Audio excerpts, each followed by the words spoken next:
안녕하세요. 사연을 적어 내려가야 하는데 제 소개를 하는 첫 부분부터 어떻게 소개를 해야 할지 망설이게 되네요.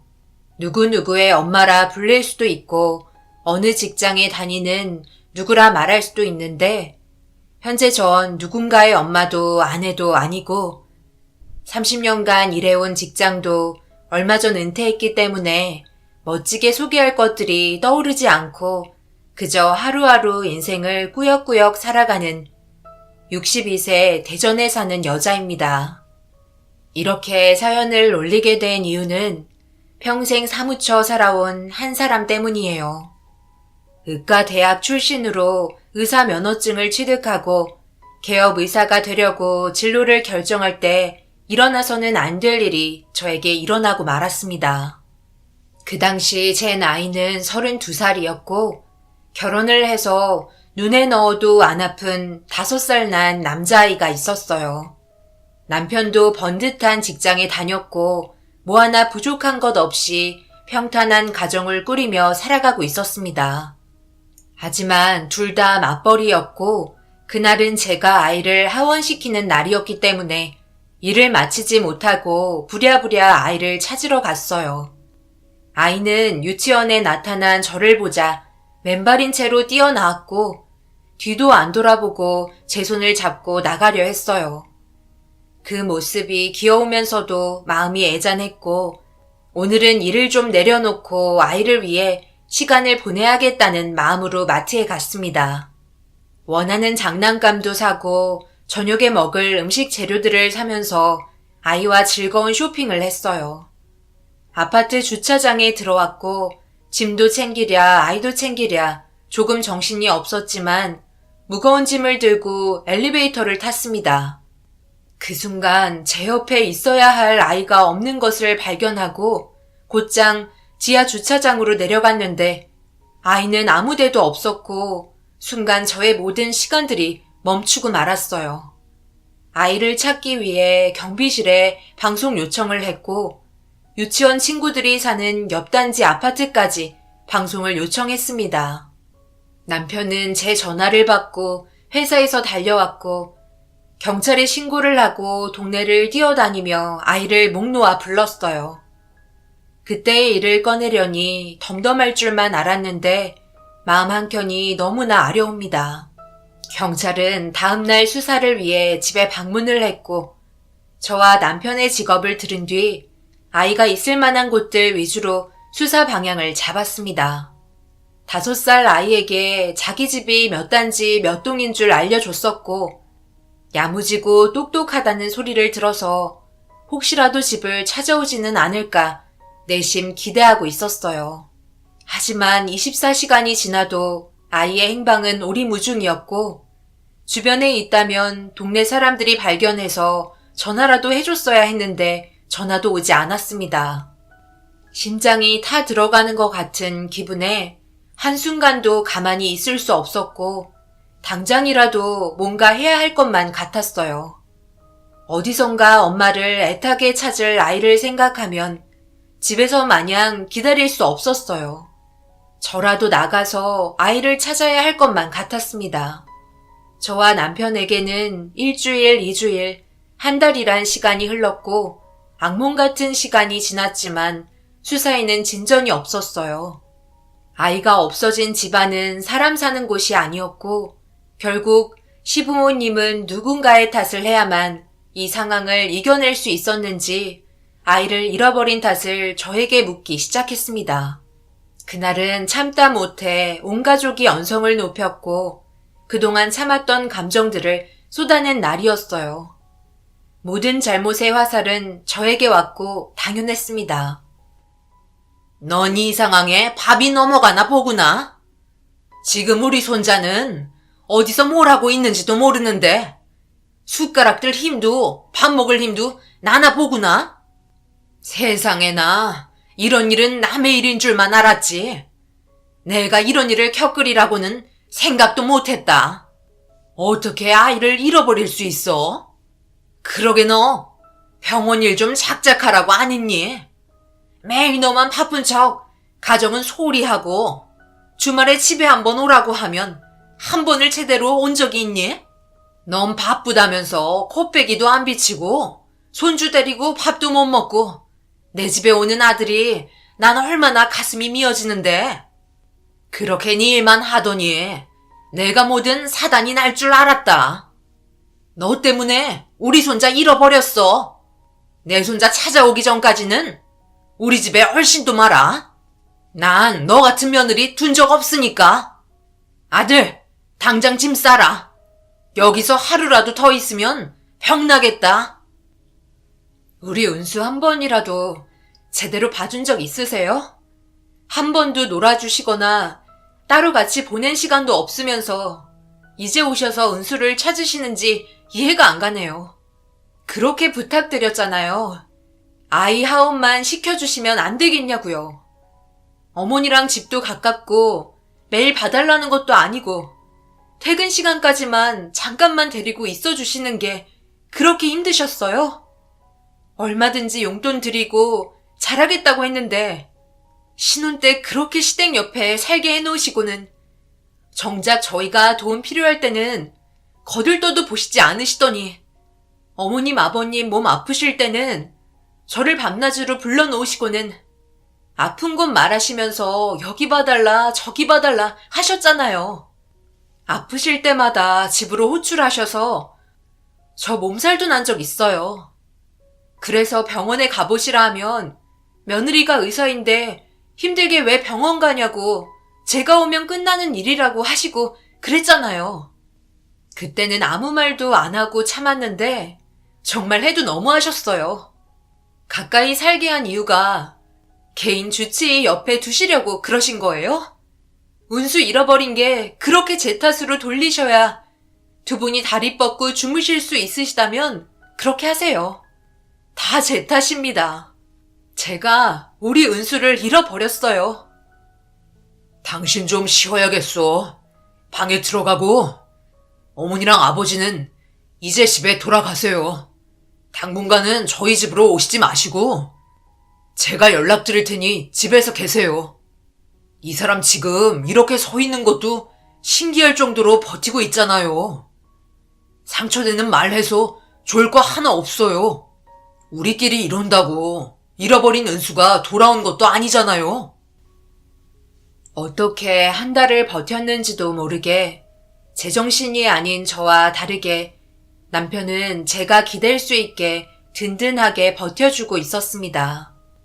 그런 남편이 있어서 그나마 은수가 없는 시간을 버틸 수 있었고 남편이 한없이 고마웠습니다.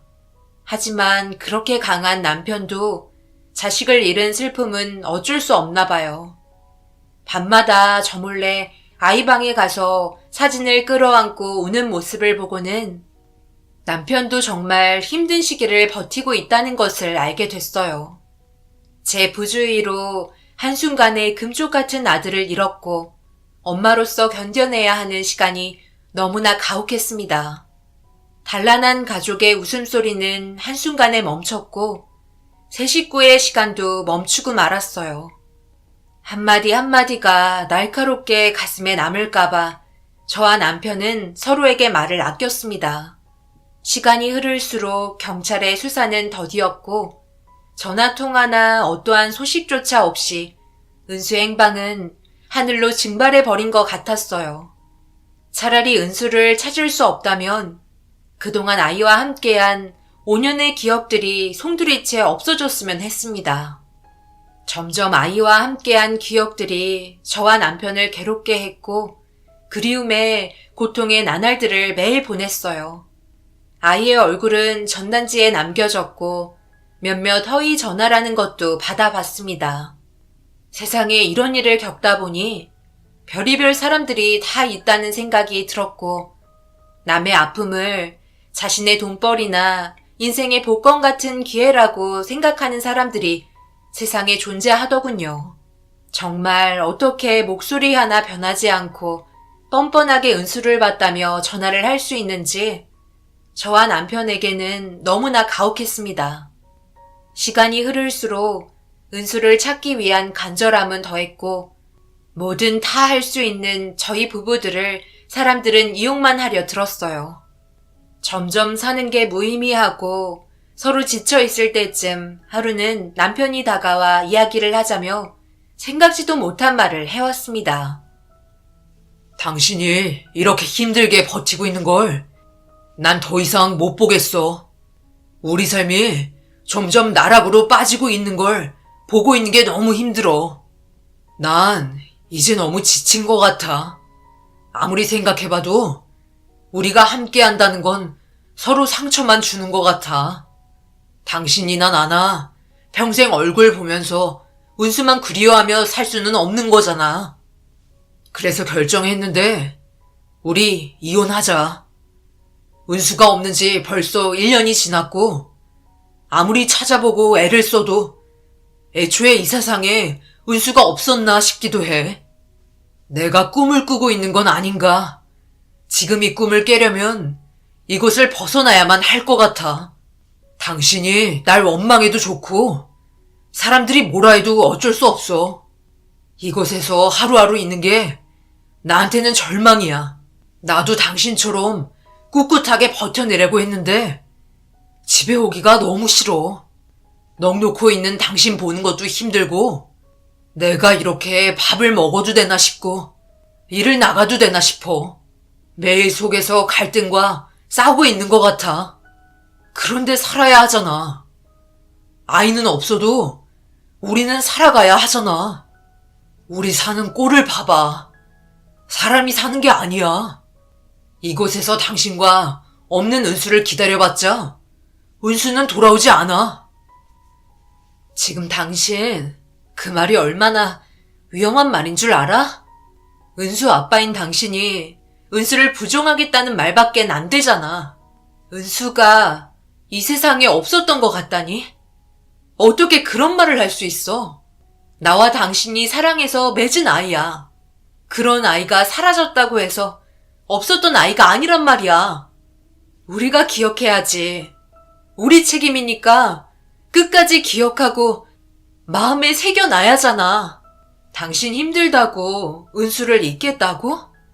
난 은수 찾을 거고 반드시 만날 거야. 약한 소리 할 거면 이혼하자. 당신은 당신 살 길 찾아. 누구도 당신을 비난할 수는 없어. 그렇지만 당신은 은수 아빠야. 난 절대 내 아이 잊지 않아. 그렇게 강한 줄만 알았던 남편은 끝내 제 앞에서 무너지고 말았고 은수가 없는 이 상황을 지치다 못해 회피하게 이르렀습니다. 하지만 그런 남편을 탓할 수는 없었어요. 남편도 할 만큼 했고 오히려 저보다 용기 있는 선택을 한 건지도 모릅니다. 남편과 이혼 후 재산을 나눴고 제가 몇십 년을 일을 하지 않고 살아도 될 정도의 재산과 이 집을 받았습니다. 언젠가는 은수가 집을 찾아올 거라는 막연한 믿음이 있었고 그럴 때를 대비해 힘들지만 이 집에서 꼭 살아야 했습니다. 은수를 찾으려는 노력은 멈추지 않았지만 아무런 이득도 없었고 5년이란 세월이 흘렀어요. 전 의사를 그만두고 공부를 더해서 법의관을 하기로 마음먹었습니다. 공부를 하면서 조금이나마 아이에 대해 잊을 수 있었고 생각해서는 안 되겠지만 혹시 내가 모를 수 있는 어떤 것이 있지는 않을지 막연한 무엇 때문에 법의관을 해야겠다는 마음을 먹었어요. 그렇게 법의관을 하며 지내는 어느 날 전 남편에게 전화가 왔고 만나자는 연락이었습니다. 아직도 그 집에서 살고 있다는 얘긴 들었는데 여전히 은수를 찾고 있는 거야?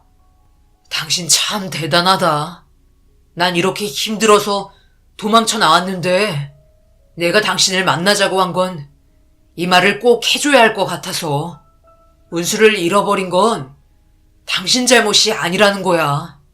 솔직히 이혼할 때까지만 해도 속으로 당신을 무척 원망하고 미워했어. 당신 탓으로만 돌려야 버티고 살 수 있었던 것 같아. 은수를 잃어버린 건 당신이지 내 잘못이 아니라는 생각이 있었고 지금 와서 늦었겠지만 미안해. 당신 탓이 아니었는데 당신 탓을 했고 그래서 당신과 함께 할 수 없어 이혼을 택한 거였는데 이제는 세월이 흐른 만큼 아픔이나 상처가 묻어지더라. 그래서 느꼈지. 당신 상황에서 도망치기 위해 당신에게 떠넘겼다는 걸 인정해. 정말 난 아빠라는 자격이 없어. 은수를 잃어버린 건 사고였지 누구의 잘못이 아니라는 거야. 그러니 당신도 그 짐을 덜었으면 좋겠어. 그리고 어떻게 들릴지 모르겠지만 나 곧 재혼해. 이런 말을 해야 할지 말지 고민을 너무 했는데 난 당신이 다시 새 삶을 살았으면 좋겠어. 능력 되잖아. 은수를 잃어버리자는 게 아니야. 은수가 우리를 찾을 수 있게 우리가 잘 살자는 거야. 그래야 나중에 은수를 볼 때 조금이나마 떳떳할 수 있지 않겠어? 새 삶을 살라고? 우리 잘못이 없다고 지금 말하는 거야? 왜 잘못이 없어? 내 실수로 아이를 잃어버렸는데, 그리고 우리가 무관심해서 은수를 잃어버렸는데, 왜 우리 잘못이 아니야? 은수를 잃어버리고 지금까지 내 시간은 단 1초도 흘러가지 않았어. 그런데 당신은 세월이 흘러서 아픔이 무뎌진다고? 어떻게 하면 그럴 수 있어? 키우던 개도 갑자기 세상을 떠나면 그립고 보고 싶고 생각하면 마음이 아픈데 당신은 지금 위선 떨고 있어. 재혼을 하기 위해 내 앞에서 우리는 잘못 없다며 그 일에 대해서 정당화시키려는 거 아니야? 나한테 굳이 찾아와서 함께 나쁜 부모가 되자는 거잖아. 당신은 새 삶을 살고 싶은데 내가 은수를 놓지 않으면 당신만 나쁜 사람 같으니까 지금 이러는 거 아니냐고. 지금 이 행동이 같이 은수를 잊고 네 살 길 내 살 길 찾아가자는 말 아니고 뭐냐고. 재혼을 하든 말든 내가 알 바 아니고 그렇게 벗어나고 싶으면 혼자 벗어나 잘 살아. 은수랑 나 생각한 척 말고 죄책감에서 벗어나려고 나까지 끌어들일 생각 마. 그저 서로의 안부를 묻는 정도의 만남으로 여겼는데 전 남편의 재혼 소식은 너무나 놀랐습니다. 제가 설마 잘못 들었는지 싶었고 언제부터 그런 생각을 하고 있었는지 어떤 여자인지 궁금했지만 물어볼 수가 없었어요. 전 남편과 헤어져 나오는 발걸음이 허탈했고 배신감이 들었지만 재혼을 말릴 자격도 원망도 할 수 없었어요. 이제는 정말 끝이구나. 서로 각자의 길을 가는 거구나 싶었고 우린 이제 남이었어요. 그나마 미련으로 붙잡고 있었던 관계는 남편의 마음속에 더 이상 존재하지 않는 은수만 확인한 순간이 되고 말았습니다. 이제 남편은 놓아주어야 할 때였고 제 마음속에 은수만 자리 잡고 있게 됐어요. 한 번은 은수라며 전화가 와서 떨리는 심장을 잡고 만나러 나간 적이 있었어요. 나이대는 같아 보였고 생김새도 비슷해 보여 은수라고 말하면 정말 은수가 될 수 있었지만 은수의 몸에는 저와 전 남편만이 아는 점이 있습니다. 크거나 튀어나왔거나 이상한 모양의 점이 아니었고 은수의 배꼽 옆에 나란히 3개의 점이 있는데 그 점을 보면서 은수가 아빠 점 하나, 엄마 점 하나 자신의 점이라고 말했던 적이 있었어요. 항상 잠자기 전에 3개의 점을 확인했고 5살이었던 은수여도 그것만은 기억을 하고 있을 거라 확신해서 점에 대해 물었지만 처음 듣는 표정으로 대해서 은수가 아님을 짐작했어요. 점은 흔해서 전단지에 적어놓지 않았고 만약 은수를 만나게 되면 그 점으로 확인을 하려고 했었습니다. 처음으로 은수라고 자신을 소개한 학생은 배꼽에 당연히 점이 없었고 혹시나 하는 마음으로 유전자 검사를 해봤지만 불일치였어요. 어느 순간 이렇게 사는 게 맞는 건가 싶은 생각이 들었고 이번 계기로 친정엄마는 이렇게 사는 딸을 가만히 볼 수 없었는지 결국 저를 다그치기 시작했습니다. 언제까지 너만 이렇게 살 거야? 너도 이 정도면 할 만큼 했어.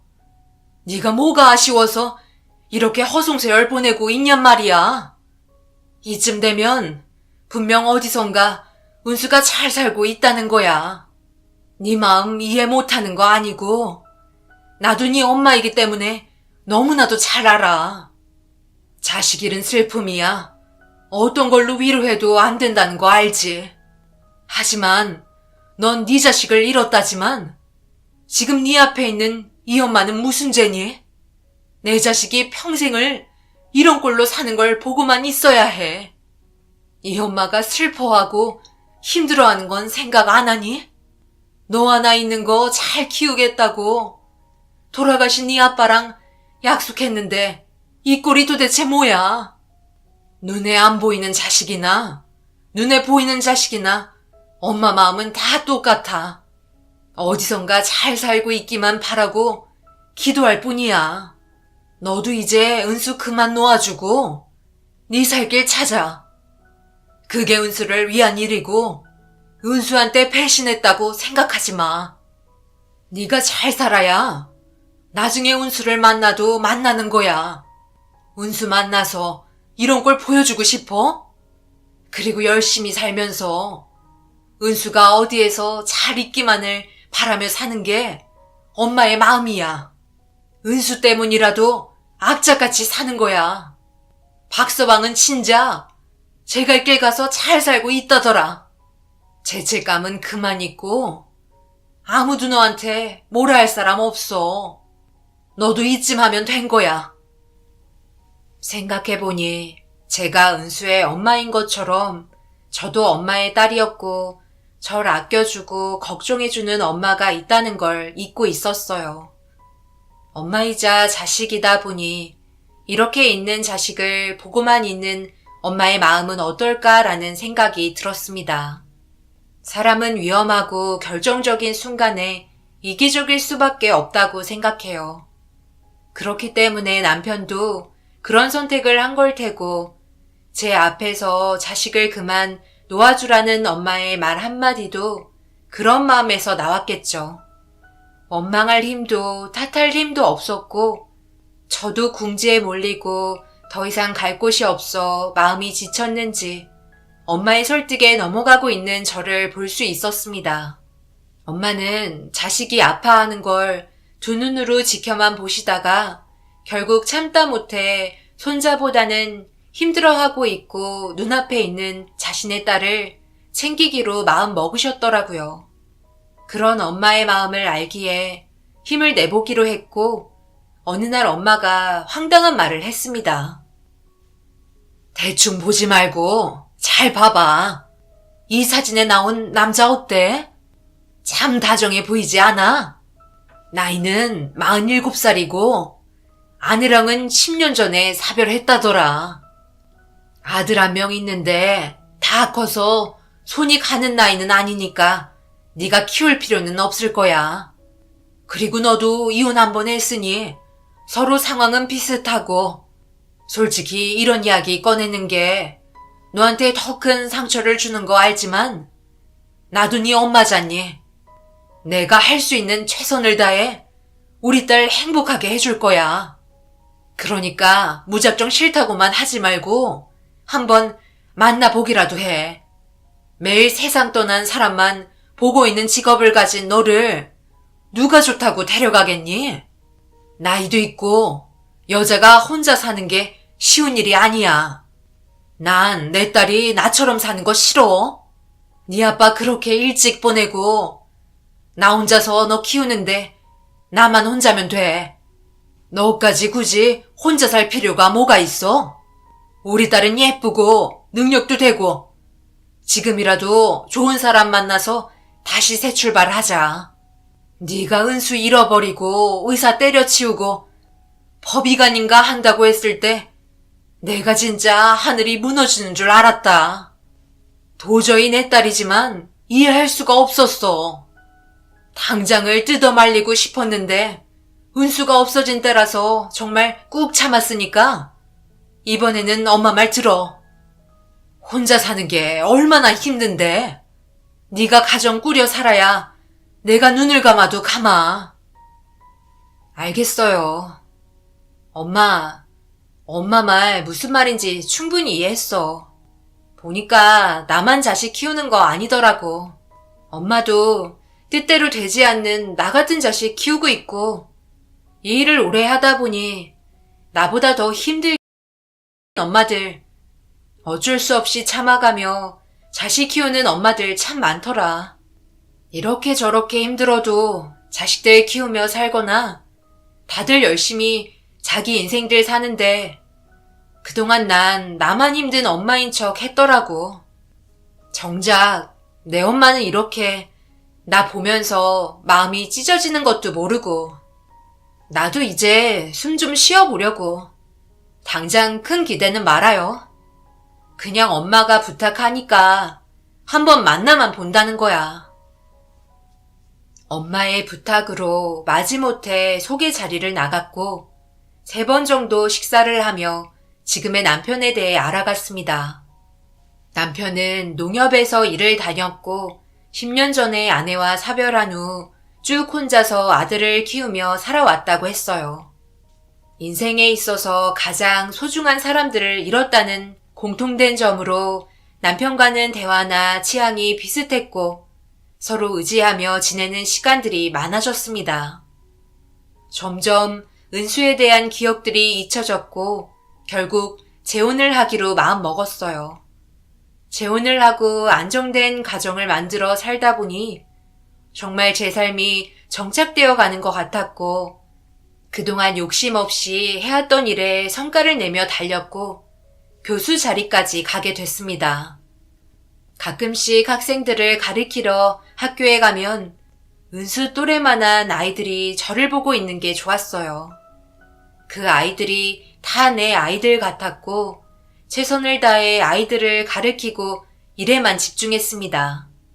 그렇게 꾸역꾸역 인생을 살아 30년이란 세월이 지났어요.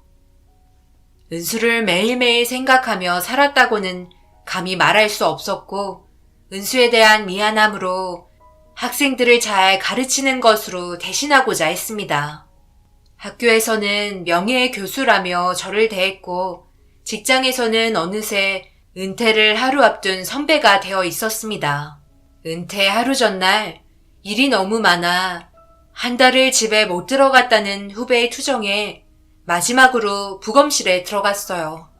뭔가 은퇴하기 전에 하는 마지막 일이라 그런지 새삼 의미가 남달랐고 어느 때처럼 부검을 하려 했는데 30대 중반으로 보이는 젊은 남자가 누워 있었고 전 남편과 매우 닮아 유심히 그 사람을 봤는데 알 수 없는 소름이 돋기 시작했습니다. 그의 배꼽 주변에 조명을 가까이 대보자 3개의 점이 나란히 있는 게 보였어요. 점은 큰 몸에 맞게 더 크고 오히려 또렷했고 그 순간 은수가 아닐 수도 있는데 눈물이 하염없이 흘렀어요. 떨리는 손으로 그의 머리카락 샘플을 취해 유전자 검사를 했습니다. 놀랍게도 그 남자는 30년 전에 잃어버렸던 제 아들 은수였고 그 자리에서 아들을 붙잡고 대성통곡하고 말았어요. 한참을 있다 잠에서 깨어난 곳은 병원이었습니다. 그런데 정말 신기하게 30년 동안 단 한 번도 꿈에 나타나지 않았던 아들이 그날 병원에서 잠을 자는데 꿈에 나타나 저를 보고 환하게 웃으며 제 손을 잡아주는 꿈을 꿨습니다. 꿈에서 저는 은수를 보며 울지 않았고 은수의 손만 계속 만지작거리기만 했었어요. 그 촉감이 꿈이었지만 너무나도 생생했고 성인이 되어 나타난 은수의 얼굴이 한동안 꿈에 계속 나타났습니다. 하루를 꼬박 병원에서 수액을 맞으며 30년 동안 제대로 자본 적 없는 것을 보상이라도 받은 듯 푹 잤습니다.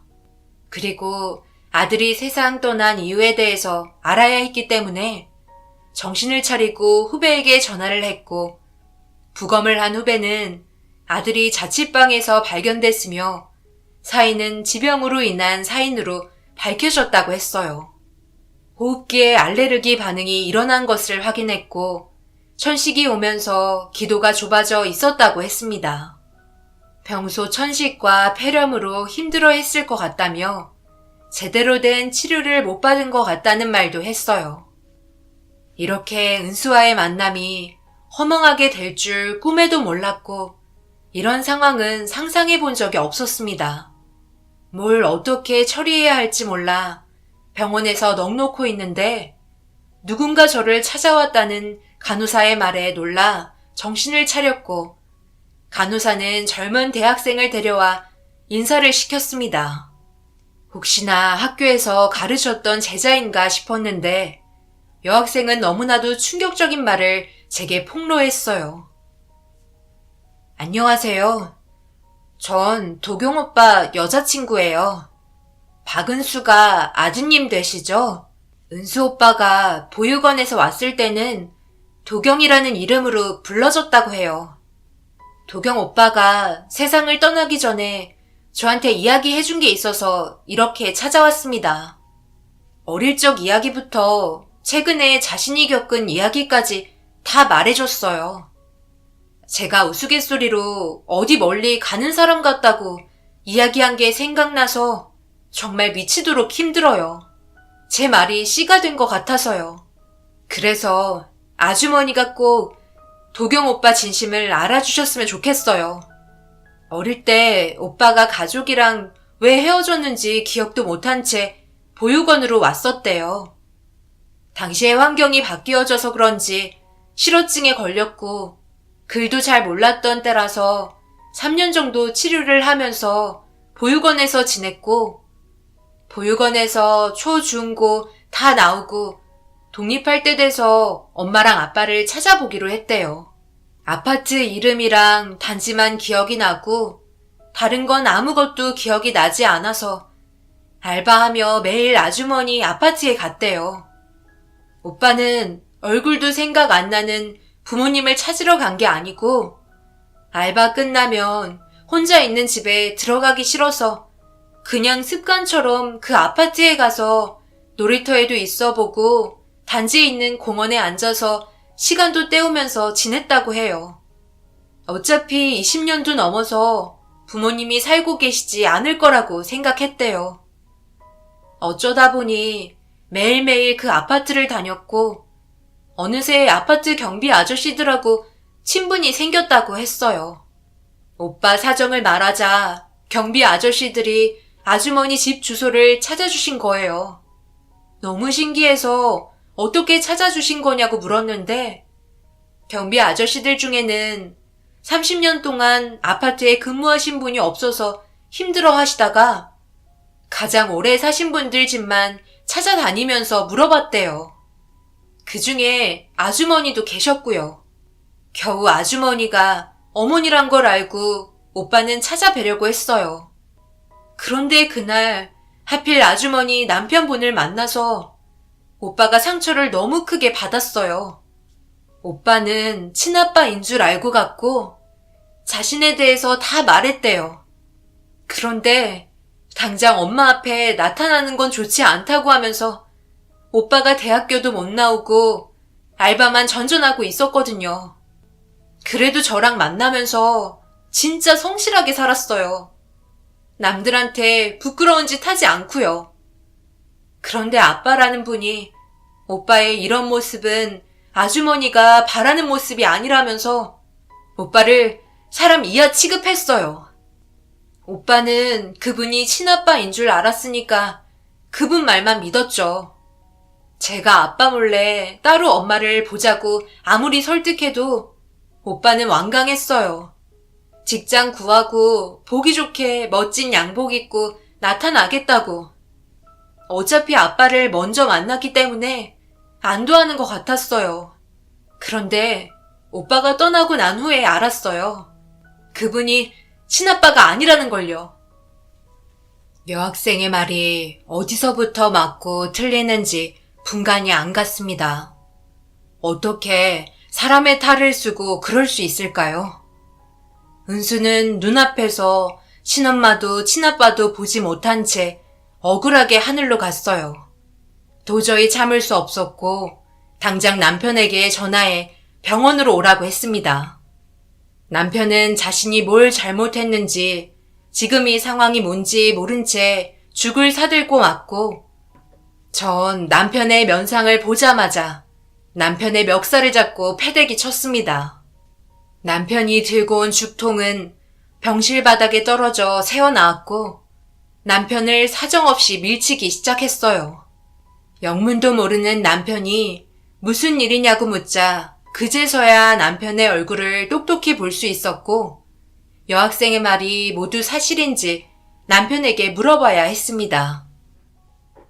내가 지금 엄청나게 충격적인 말을 들었는데 30년 전 잃어버렸던 아들이 우리 집을 찾아왔었다는데 그런 아들을 문전박대하고 매몰차게 몰아낸 사람이 당신이란 게 맞아? 넌 사람도 아니고 짐승도 아니야. 어떻게 내가 그런 사연이 있다는 걸 알면서 스스로 집에 찾아온 아들을 돌려보낼 수가 있어? 도대체 무슨 생각이었던 거야?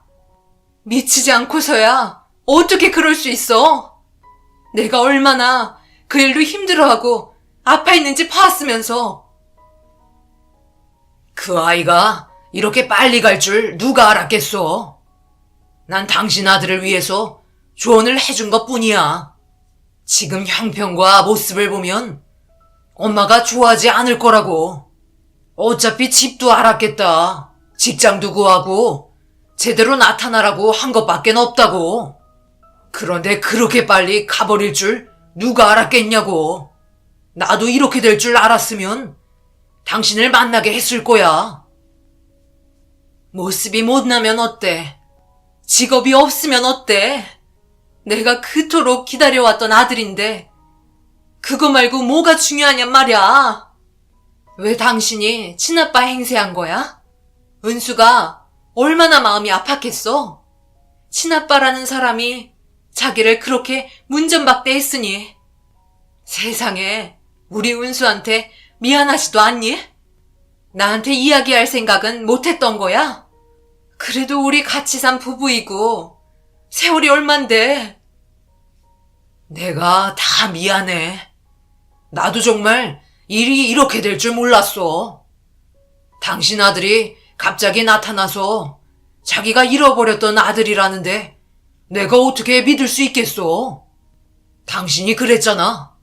가짜 운수 행세하는 사람도 만나봤다고. 그래서 나는 우선 그 청년을 못 믿었던 것 뿐이야.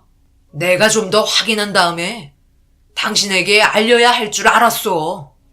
만약 이번에도 가짜 아들 행세하는 놈이라면 당신이 받을 충격이 얼마나 심하겠어? 난 정말 당신을 위해서 한 결정이라고. 우리가 재산이 많아 보이니까 그 청년이 온 건 줄 알았어. 일이 이렇게 된 건 정말 미안해. 전 남편의 말을 믿을 수 없었고 남편을 더 몰아붙이자 결국 남편은 솔직하게 이실직고 했습니다. 제 친아들 은수가 나타나자 저의 재산이 먼저 마음에 걸렸고 자신의 아들이 받을 재산이 줄어들까봐 은수에게 그런 거짓말을 했던 거였어요. 남편의 진심을 듣게 되니 은수를 잃었을 때보다 더 큰 상실감에 헤어나올 수가 없었고 남편을 절대 용서할 수 없었습니다. 어떻게 해서든 죄를 묻고 싶었고 현재는 남편과 이혼 소송 중에 있습니다. 그렇게 바라던 제 재산을 단 한 톨도 남편에게 주지 않기 위해 법적으로 싸울 준비를 하고 있고 전 남편에게는 아직 이 사실을 알리지 못했습니다. 조만간 전 남편의 행방을 찾고 이 사실을 알려야겠죠. 은수를 끝까지 지켜주지 못한 무거운 마음이 앞으로 남은 여생 동안 꼬리표처럼 따라다닐 것 같습니다. 이번에는 피하지도 새롭게 살아가지도 않으려 합니다. 부족하고 못난 부모는 그랬지만 은수는 자신의 인생에서 부모를 포기하지 않고 끝까지 찾아내 줬더군요. 너무나 미안하고 고마운 아들에게 이 사연을 바칩니다. 긴 사연 들어주셔서 감사합니다.